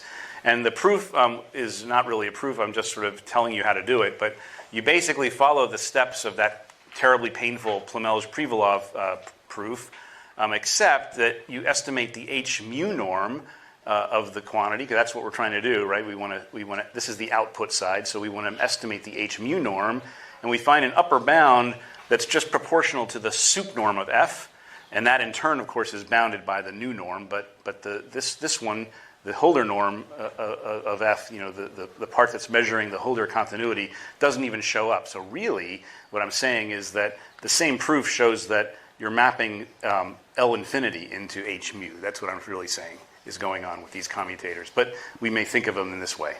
Okay? So you get a smoother function than you started with. All right, so, I remarked already that the functions in h mu are also in h nu because they're smoother, and that's true whenever mu is bigger than nu. So that's easy to see. So suppose that mu is bigger than nu, and f is in the smooth space. So then, I want to calculate this quantity. Nu is less than mu. So I just take this one, and I just write this as the mu, and I peel off a piece that I take the supremum of. Now this is a positive quantity, okay, but this is a bounded contour. So that means that this thing is just bounded independently of everything in sight, and this one over here is exactly the mu norm of the function f. because we have this exponent. Okay, so that means that this one is finite whenever that one is finite. And so that means that there's some constant c, so that this identity holds true whenever mu is bigger than or equal to nu. And it follows easily that one being finite implies the other being finite, and that means that the one space is actually contained in the other. So now we have a notation for that. That's called the inclusion mapping. So if nu is less than or equal to mu, then we just have this linear operator identity, mu to nu. That's just the linear operator from this space, the smooth space, into the rougher space that just acts as the identity. So you're just reinterpreting the way you're going to measure the size of the function changes, but it's the same function. Okay, that's the inclusion mapping. All right. Well, so here's another important fact in the theory. So, okay. So I just will mention, we're going to, in the next lecture, we're going to be turning things into integral equations. And in the theory of integral equations, you know, what you really want to do is think like a linear algebra person. You want to think that you're going to really be dealing with a matrix equation. This is the way that Fredholm thought about integral equations, for instance, okay? And so that means that we need to be able to understand our integral operators as if they were matrices in some sense. And what it really means from the functional analytic perspective is that we want to deal with compact operators. Those are the ones that are most like matrix maps, okay? So anyway, so the notion of a compact operator is introduced in this reference. I think this might be the book by Griffel, Applied Functional Analysis book by Griffel. So the inclusion map is a compact operator. So suppose that nu is less than mu. So then this inclusion map, I mu to nu, that takes h mu into h nu, that's a compact operator. All right, so I will give some highlights maybe of the proof here, but which, by the way, is you can read the details of it in this book by Siegfried Prusdorf called Singular Integral Operators. So we'll show that here's how we're going to show the compactness, okay? We're going to use this property that the image of a bounded set in this sort of domain, h mu of L, that should be a pre-compact set in the h nu topology. So that means that if we have a set B in h mu of L that consists of infinitely many functions, okay, all of which have a mu norm that's uniformly bounded. That's what a bounded set in h mu is. So then there's some sequence in that bounded set that's converging in the weaker norm, okay? That's a weaker norm here. So just a bounded sequence in one set is going to be a convergent sequence in the other set, in the other norm, okay? Well, so the condition that f mu is less than or equal to c, that implies that the supremum norm is less than or equal to c. So the family of functions is uniformly bounded. And also, the Hölder norms are also less than or equal to c for every single function in B. And that means that this identity holds true for every point zw in the loop L, okay? So since this c does not depend on the function f, it only depends on this set B where all these different f's live, that means that this family B of functions f is so-called equicontinuous, okay? The modulus of continuity does not depend on the function, it just depends on the set that the functions live in. And so then there's a theorem in functional analysis, the Arzela-Ascoli theorem, that tells you that there's a sequence of these functions that's uniformly convergent. So whenever you have equicontinuity of a family of functions, there is a sequence in that family that's uniformly convergent to some limit function f0. I probably should have called it f infinity because it's like the limit, but anyway, of this sequence n1 to infinity, but that's what we'll call it, f0. So that means the sup norm of this difference goes to 0 as n goes to infinity. So in fact, that uniform limit function, the f0, it's also got a finite mu norm, which is also less than or equal to c, and that means that it lives in this space h nu that's of course contained in the weaker norm space h nu. So the way that you see that is you pick any old n that you want, and you pick points x, y, and z that are all in the loop. X should not be equal to y, and so now you just write the f0 function, the limit function, adding and subtracting Fn, like this, where n is just anything in the sequence that's converging uniformly to this one. And you apply the triangle inequality and use the fact that these functions Fn have mu norms all bounded by C. So then we can easily derive this inequality here. So f naught z plus the difference f naught x minus y over x minus y to the mu is bounded by this fraction here. So we have a c, and then there's 1, 2, 3 terms there. And what we're going to do is apply sort of a epsilon over 3 argument to say that this is bounded by a third epsilon, this fraction is bounded by a third epsilon, and so is that one. And then we'll have a c plus epsilon here with epsilon arbitrarily small, and that will give us our desired inequality. Okay, so that's what this says. So we use the uniform convergence, and we choose an appropriate n based on the modulus of this uniform convergence, and then we control each one. Notice the 1/3 there, and that makes this sum of these two terms, which had the 3 terms on the right-hand side, c plus 3 things, c plus epsilon is the upper bound.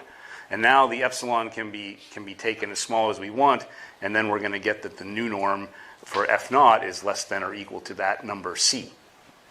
Okay, so, well, anyway, so then one has to think about the Hölder properties of these functions. So we consider, for Fn, we consider this kind of Hölder fraction like this for points in the loop L. That's an Hn of Zw. So since these Fn's are in H mu, and mu is greater than nu, then you can see that this fraction actually has to tend to 0 if z goes to w, because the numerator vanishes faster than the denominator. And so that means that we may just define this function for z equals w as 0. And then we have a continuous function of 2 variables there. Okay. So then you can show that this function is Hölder continuous with an exponent mu minus nu positive, that's a positive number, on this Cartesian product of 2 copies of the loop in this sense here. Okay. So since the mu norm of each Fn element is less than or equal to C, now you can observe uniform boundedness and equicontinuity of the sequence of 2 variable functions on the cross product, on the Cartesian product. So you may apply again the Arzela-Ascoli theorem to such things to extract a subsequence of these things that's uniformly convergent to some limit function. And that limit function we can identify as just putting in the limiting f into this numerator like that. And that's happening because we have this convergence in the sense of pointwise convergence because we have uniform convergence. So that implies the pointwise convergence. Okay, so this is the limit of the 2-dimensional function. So then it follows that, that the sequence fn sub k goes from 1 to infinity, that's the subsequence, which is in B, that's also contained in H mu. So that's also a sequence in H nu by the inclusion map, and it satisfies that the nu norm of fnk minus the limit function f naught is it's written like this. So remember, this one is converging to 0. We already proved that. That's the uniform convergence. And now we have the supremum of this difference of the 2-dimensional function like this at nk. I think that should be n comma k. Probably there should be n sub k in both cases. Okay. In any case, so that tends to 0 as k goes to infinity by uniform convergence of this one to f0 on L, and by uniform convergence of the 2 variable functions on L cross L. So that's telling us that this right-hand side is going to 0, and so we have this convergence. So we've extracted from just a bounded set in the mu space, mu norm space, we've extracted a convergent set with respect to this, a convergent sequence with respect to this weaker norm. That's the compactness. Okay, so the main application is this one. So suppose that mu is less than, nu is less than mu, which is less than 1, and suppose that m is in the better space, h mu of L. So now we consider these commutators, and these are now compact operators on h nu of L, which is the weaker space. So the proof of this is like this. It's really short. So the commutators we showed already, they're bounded maps from h nu into h mu. And now we just compose, to get back to h nu, we compose with this inclusion mapping, and that one is compact. So we have a bounded operator composed with a compact operator. And the thing about compact operators is that they form what's called a two-sided ideal, which means that if you multiply by a bounded operator, you get back a compact operator on either side. It doesn't matter which side you multiply by. And so that's telling us that these things are, in fact, compact operators. So that's important. These are going to be ingredients in our theory of Riemann-Hilbert problems, and they're compact operators, assuming a little bit more smoothness of the M than we have for the functions on which we're going to be acting. That's the point. Okay, so now I want to go to talk about Riemann-Hilbert problems, so we will formulate the Riemann-Hilbert problem properly. So, okay, so an admissible contour in the complex plane we'll call sigma. That's just going to be a finite union of arcs such that for each point z0 in the complex plane that happens to belong to two or more arcs, the corresponding tangent lines to the arcs are distinct. Okay, so the picture is like this. So here's an arc, C1, here's another arc, C2, and this quantity here, this thing, is our sigma. And every so you'll notice the tangents here are distinct at those 2 points, which are common to two different arcs. So, so each admissible contour sigma has a finite set x of exceptional points, and those are the points which are the endpoints of the individual arcs and the self-intersection points or intersection points of multiple arcs. So that's what we see here. So 1, 2, 3, 4, 5, 6 points of x for this particular sigma. Okay, and then each component of sigma take away those exceptional points. Okay, that's what we'll call sigma circle. That's just an oriented arc without endpoints. So like here is an oriented arc with no endpoints, and here and so on. And each of those are components of sigma circle. Okay. All right. So now we will denote by h mu circle of sigma. That's the space of matrix functions that are defined separately on those open arcs when we delete the exceptional points. And these matrix functions have the property that on each component, on each open arc of sigma circle, f has a continuous extension to the initial and terminal endpoints, and that lies in the h mu space of that closure of that arc. Okay, and then the norm of a function taken in this space is just going to be the sum of the f restricted to each of the arcs separately. We add up their norms, and we call that the total norm. Okay. All right. So now, so one of the reasons that we're doing this is that we're not going to be able to make any kind of assumption that this function f, for instance, is continuous at these self-intersection points. We're likely going to have different limits as we approach a self-intersection point from different arcs, okay? That's why we have to treat things in this way. But anyway, so in this norm, we are just treating the arcs separately and adding up the norms. Okay, what is an admissible jump matrix for a Riemann-Hilbert problem? So suppose sigma is an admissible contour. So we have a mapping V that takes these the sigma without the self-intersection points, the union of these open arcs, into Cn by n, and that's called an admissible jump matrix on sigma with Hölder exponent mu if the V lies in this space here. So again, on each of the separate arcs, open arcs, it's a Hölder continuous function. Those may not be related to each other in any way, except we must have these conditions. So the determinant of V of z, we'll take that to be exactly 1 for every z in the set sigma circle. So that means that really this V of z can be regarded as as something in the Lie group SLNC. Okay, so determinant 1 like that, and that's a subset of the n by n complex matrices. So then we let z0 in X. Suppose that is an exceptional point of sigma. And suppose that we have there's a k greater than or equal to 1 arcs of this sigma circle that join at the point z0 at the exceptional point, and we will label them in counterclockwise order about z0 in this way. So sigma 1 through sigma k are numerous arcs. So the picture, just to draw the picture, here's z0, and there's all these arcs like this, and so we have sigma 1, sigma 2, sigma 3, and so on, okay? Counterclockwise order.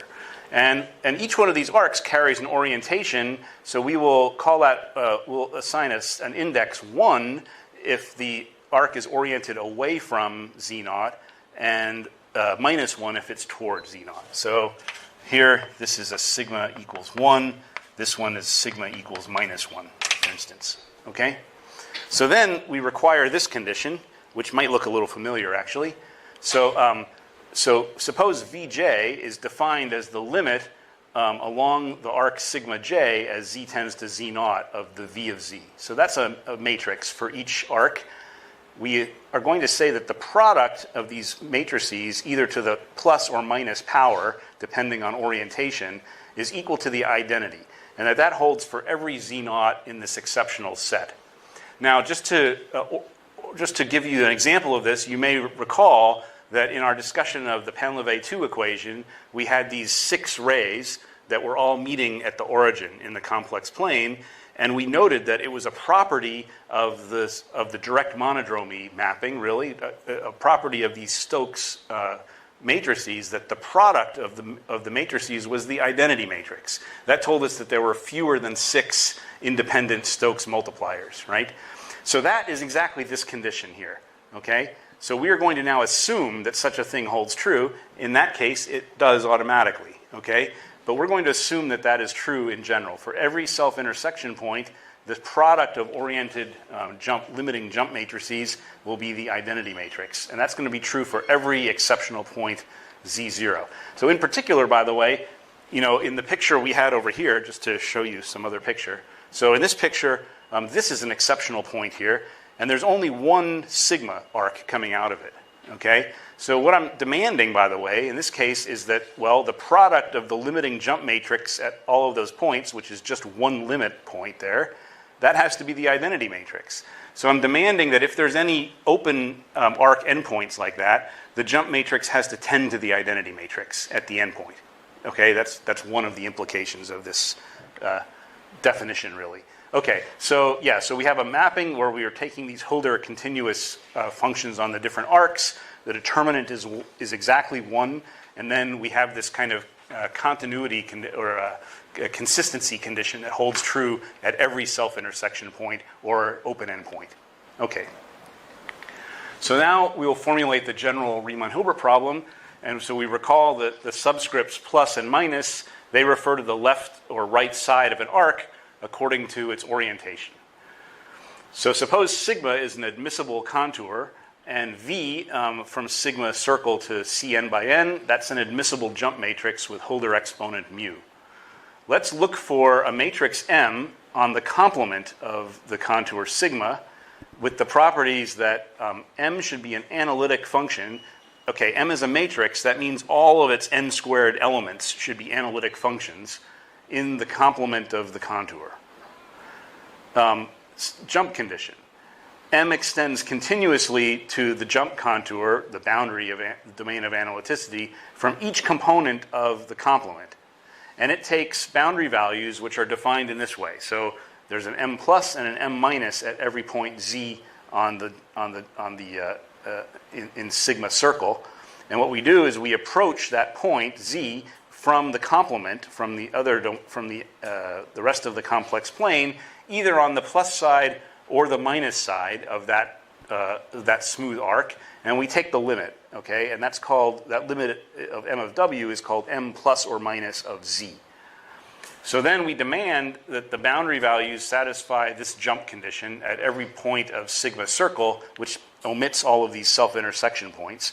M plus equals M minus times V of Z. And finally, we want the matrix M of Z to be normalized to equal the identity as Z goes to infinity. So this is what we mean by kind of the general Riemann-Hilbert problem. And the given data for this Riemann-Hilbert problem is the pair consisting of the contour sigma, the admissible contour sigma, and the admissible jump matrix V. That's the data for the problem that has to be translated into a solution somehow, eventually. The subscript for the limit also? So the limit is, yeah, the subscript is here. The corresponding subscript is here. So the W is tending to Z from the left or right side depending on plus or minus over here. Is that what you meant? W is on this. So W is the variable for M. It's tending to a point Z on our jump contour, a non-self-intersection point, okay, from either the left or the right side. And depending on which side, I define the two different limits here, okay? Yeah. And then I'm demanding, in the jump condition, I'm demanding that those limits are related by multiplication by this matrix V, the jump matrix V, okay? And at the same time, E itself satisfies the condition that in the... Yes, it's an admissible jump matrix. So if there's self-intersection points, we require that kind of product condition to hold true, yeah, for instance. And its determinant should be 1. Okay, so since sigma is a bounded set in the complex plane, in fact, any solution of the Riemann-Hilbert problem has a convergent Laurent expansion for large Z. So it's got an expansion, so it goes to the identity. That's the normalization condition, and then it has this this descending power series, in descending powers of Z with coefficients that are matrices M sub n. Okay, this is a convergent series in the domain. Absolute value of Z is greater than the largest point, the most distant point on the contour. Okay, so we have this expansion. Okay, so here's a proposition that I think we'll finish probably with. So unimodularity and uniqueness. So let's suppose that Riemann-Hilbert problem 1 has a solution, M of Z. So then two things are true. First of all, the determinant of M of Z is exactly 1. That holds for every Z where the matrix is defined. That's to say the complement of the contour sigma. Second point, there are no other solutions. There's only one solution. So if the solution exists, it's unique, okay? So the proof is this. So the matrix function M of Z, that's analytic for Z in the complement of the contour, and by hypothesis, it's continuous up to the boundary sigma. So that means that the same thing is true if we take the determinant. That's a scalar function, f of Z. So that's a polynomial, of course, in the matrix entries. So it's also analytic in the complement of the contour and continuous up to the boundary. So now we may take determinants in the jump condition. Here's the jump condition. So if we take determinants here, det of M plus, that's the plus boundary value of the function f of Z. And over here, the determinant of the product is the product of the determinants. So f minus times determinant of V, which, because V is an admissible jump matrix, is 1. So f plus equals f minus, okay? Right. So the boundary values of f have to agree. So f is a function that's analytic except on the contour. It's continuous up to the contour, and it's actually continuous across the contour. That's what this says. So that means that the function f can be defined on the contour by continuity, and that gives us a function continuous in the whole complex plane, and it's actually analytic in the complement of the contour. So then you may apply Morera's theorem from complex analysis, and that proves, we use Morera's theorem, and we have to use this generalized Cauchy integral theorem as well, combine those two things to show that f of Z is actually an entire function of Z.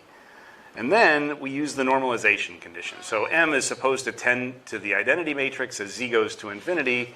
So as the determinant of that matrix M, f of Z should tend to 1 in that same limit. So f is an entire function. It goes to 1 at infinity. So by Liouville's theorem, it is the function 1. Okay? And that proves the first statement. So now we want to show the uniqueness part. So suppose that M tilde of Z is a second solution of the same Riemann-Hilbert problem. So by the first part, this part up here, the determinant of M tilde of Z is also 1. That means that M tilde inverse exists. And not only does it exist, but it's an analytic function of Z again in the same domain, because you can use the Cramer's rule to write the elements of M inverse as ratios of determinants, and the denominator determinant is 1. So it's again a polynomial in analytic functions. So M inverse is analytic.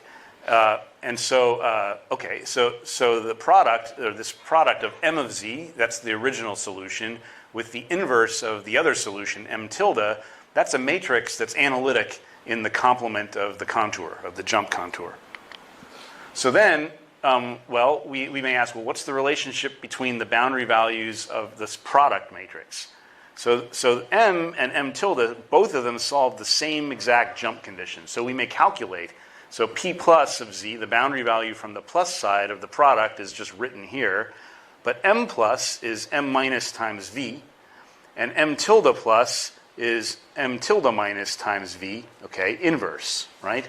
So we do the matrix multiplication. The inverse comes on the other side, and V inverse cancels. And we have M minus times M tilde minus inverse. And that's nothing but P minus by definition. So now we have a matrix, P plus is equal to P minus. It's a matrix function continuous for Z in the hot complex plane and analytic away from the jump contour. And at infinity, this matrix P of Z tends to the identity because both of the factors do by hypothesis, right? They both solve the normalization condition. So by exactly the same argument that worked for the determinant, P of Z is an entire function that's equal to its constant identity limit at infinity. So P of Z is just equal to the identity matrix. Or put another way, M tilde of Z is the same as M of Z for every Z not on the jump contour. And this proves the second statement. Okay? So what I'm trying to say is that for a properly formulated Riemann-Hilbert problem, the uniqueness of the solution automatically follows from existence. The only issue is to prove that there is a solution of the problem, okay? We have to somehow construct that. So, okay. Well, so the fact that the determinant of M is exactly 1 for the solution of the Riemann-Hilbert problem, assuming that the solution exists, that explains, incidentally, the necessity of this kind of cyclic multiplication condition when we defined an admissible jump matrix, the one that says the product of the limits of the jump around a self-intersection point must be the identity matrix. So the idea is you consider a neighborhood of some exceptional point, Z naught, and so we have these different components. Here's like omega 1, and here's omega 2, and omega 3, and so on, okay? Different components of the complement. So, well, okay, so by the definition of the solution, we're saying that this matrix solution M of Z, it's continuous up to the jump contour from any of these omega j's. So in particular, it's got to have a well-defined limit M sub j as Z goes to Z naught inside of the domain omega j. So there's some M1, which is the limit as Z tends to Z naught in this domain omega 1. And there's an M2 and an M3 and so on, okay? Well, anyway, so these limiting values, they are related to their neighbors by the jump conditions when we evaluate the jump matrix in the limit along these arcs that meet at Z naught. So that involves these matrices V sub j in the definition of admissible jump matrix. So if we assume that omega j comes just before sigma j in counterclockwise order, then we have these relations. So M2 is M1 times V1 to the power sigma 1. M3 is M2 times V2 to the power sigma 2, and so on. And so you put them all together, and this is the same identity that we had when we discussed the Plemelj-Privalov equation. M1 equals M1 times the product of these jumps, but this M1 has determinant 1, so you can cancel it here, and you see the product of these things has to be equal to the identity if there's a solution to the problem, okay? So it's a necessary condition for the existence of a solution, and that's why we have to build it in. Okay, so here's just to finish, this is a simple example that we've actually already discussed a little bit at the beginning of the first lecture. So consider the special case of 2 by 2 matrices, and so suppose that V is an admissible jump matrix that has this upper triangular form, okay? So V now in the upper corner, different font, right? This is a scalar function of Z, and it's in the space H mu circle of sigma. And by admissibility, which is that the product of all these limiting jumps should multiply to 0, well, the product of such triangular matrices is equal to the triangular matrix with the sum of these v's. So we need to have that sigma j times vj adds up to 0 now. So we talked about that before, that matrix multiplication for triangular matrices is really addition, okay? It's commutative. So that's what we're doing. So this is just adding these vj's, these limiting values of v, along the arcs of sigma meeting at z naught with these orientation indices sigma j. Because if I take the inverse of this matrix, I just put the minus sign there. That's why the sigma j is here. All right, so now we could seek a solution, mz, of Riemann-Hilbert problem 1 that's also in the form of an upper triangular matrix like that for some scalar function m of z that's supposed to be analytic in this indicated domain. So now we just plug it in. That's an ansatz, and we may plug it in. So normalization requires that m of z, being the off-diagonal entry, should go to 0 as z goes to infinity. And in general, it's a non-commutative multiplicative jump condition that reduces here to an additive jump condition, m plus equals m minus plus v of z. And that, by the way, is Riemann-Hilbert problem A from the first lecture. It's the simplest possible case. And it's solved, as we saw, by Plemelj formula. So m of z is this Cauchy integral, 1 over 2 pi I, integral over sigma of vw dw over w minus z. That's a scalar function of z. That's what m of z is. So we combine this explicit formula with the ansatz, the triangular ansatz. That gives us a candidate solution for Riemann-Hilbert problem 1. And the only thing that we have to check is that the m of z that we get from this formula is actually continuous up to the contour from every component, from every one of these omegas. And for this, you can use Hölder continuity of this v for all the non-exceptional points. And then it's an exercise, actually, to check that this condition here is exactly the thing that guarantees that this formula is also going to give you a well-defined limiting boundary value from each of these different sectors in the limit. So anyway, so the upshot is by you doing that exercise, you see that this m of z, the triangular formula, with this formula for the off-diagonal entry, solves Riemann-Hilbert problem 1. And then according to our proposition, that's it. That's the only solution. And obviously it has determinant 1 because it's a triangular matrix. Okay? So that's the simplest form of a matrix problem, is one that reduces to the simplest Riemann-Hilbert problem. And then here are just the references. So Griffel, this is just a nice book on applied functional analysis. This is the classic book by Muskelishvili. It's got 1992 here, but that's the second Dover edition. And as I said, originally this was written in like 1949 or something like that. And then this is the book by Siegfried Prusdorf, one of the functional analysts who got involved in the 60s and 70s, some classes of singular equations. And this is the complex analysis book by Silverman that has the generalized Cauchy integral theorem. Okay, any questions? So we first thank the speaker. Thank you for very detailed materials and explanations. Yeah. So most of the books are from Dover. Yeah, any question? I've got two. Okay. In your permissible contour, that kind of contour, Yes. is it possible to have something like, crossing lines and then you have a triangle inside? Can you discuss those things? No? Can you draw a picture for me, what you have in mind? Something like a star, Yes, yeah, that's perfectly, that's a union of 3 arcs, okay? But then the V in the circle, so is this part, this part, this part, this part? Yeah, so it's a local condition. So we isolate it. We isolate this point z naught, and then we take the limit of the jump matrix along these 3 curves. There's 4 limits there, right? And then those limits have to satisfy the consistency condition. And at this point, well, the jump matrix, I need to evaluate 4 different limits, right? And then I ask again the question for z1, and then for z2 over here. So in each case, you fix the exceptional point. You consider the jump matrix as as you tend to that point along the jump contour from the various arcs, and then you check that the product of the jump matrices, with the orientation indices the right way, gives you the identity matrix. And that's a separate condition for each point, for each exceptional point.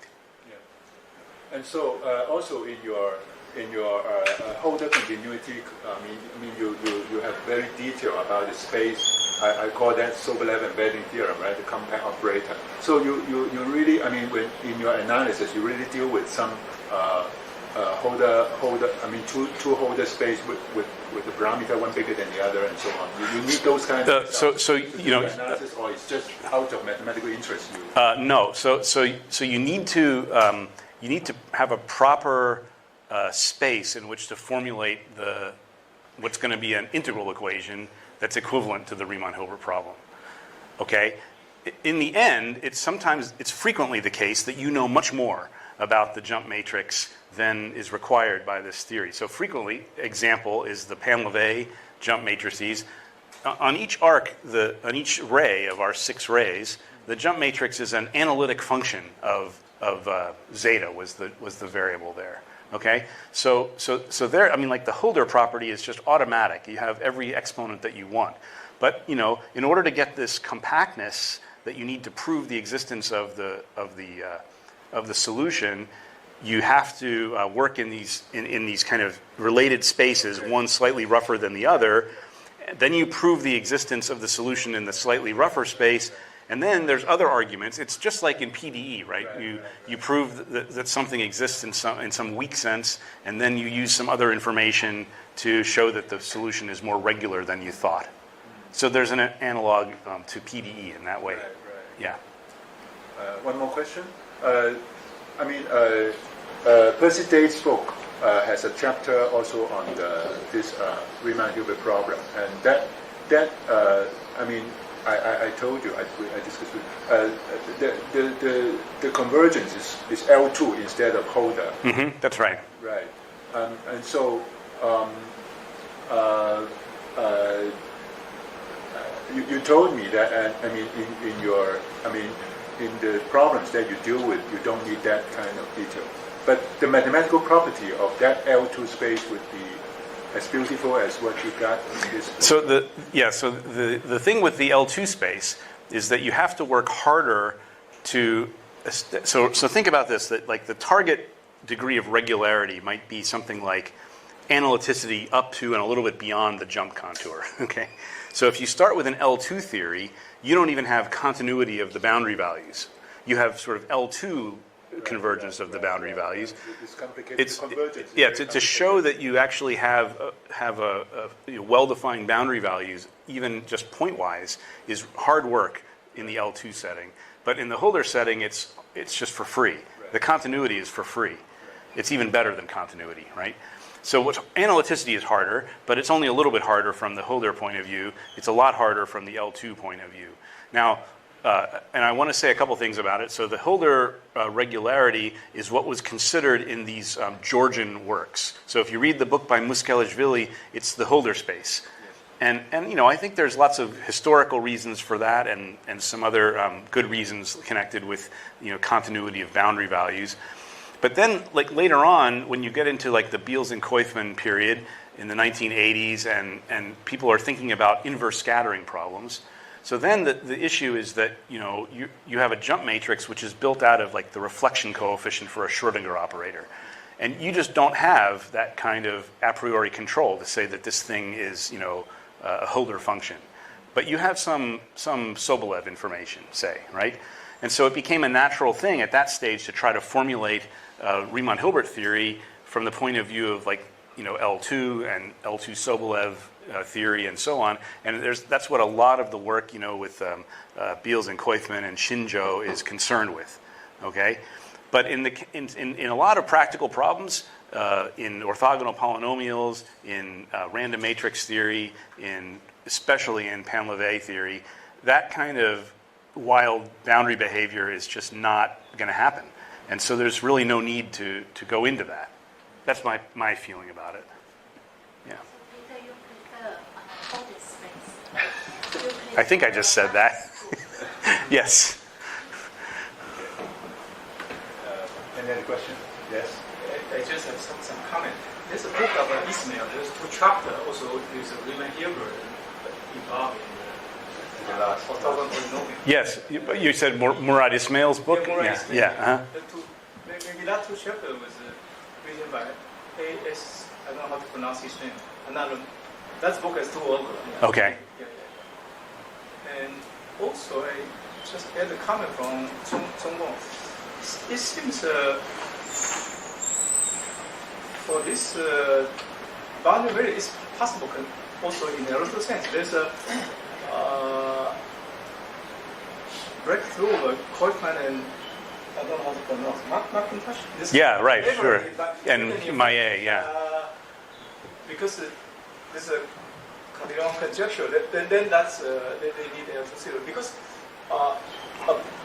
assume the contour is just a line. Yeah? Right. So above the some domain is no problem, but the boundary value they need a rectangle. That's right. Non-tangent limit still some. That's right. Still.